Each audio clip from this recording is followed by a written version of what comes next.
Well, we've just finished the show season, and one of the questions that I asked loads when I was there is, have you done much fishing and what have you been up to? Well, I haven't been out much, but now I am starting to go. I know that this, the not so humble zig rig, is going to feature massively in my armoury. A lot of people asked about how do you put it together, you know, what's the best advice you can give? Well, it's simple. First, let's start off with the colour of the bait. For me, black. It starts and pretty much ends there. You can experiment with different colours, but for me, that is the ultimate in the spring.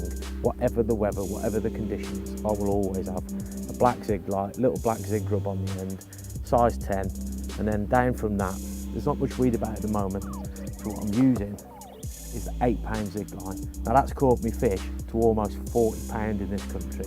I know friends of mine, guys in the avid crew, have caught fish a lot bigger than that.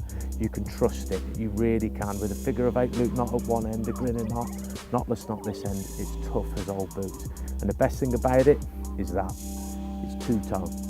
That means underwater, it's hard to follow the outline. I mean, we've been doing some underwater filming, some photographs. You just can't follow it. It's really hard to follow. And if it's hard for us to follow, it's going to be hard for the carp to follow as well.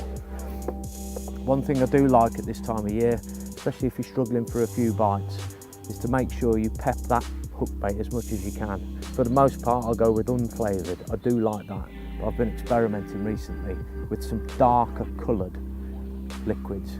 Now this is the lava. If you have a look at what this stuff does underwater, it's truly incredible. Now before this type of liquid, the only option you had was a bright one.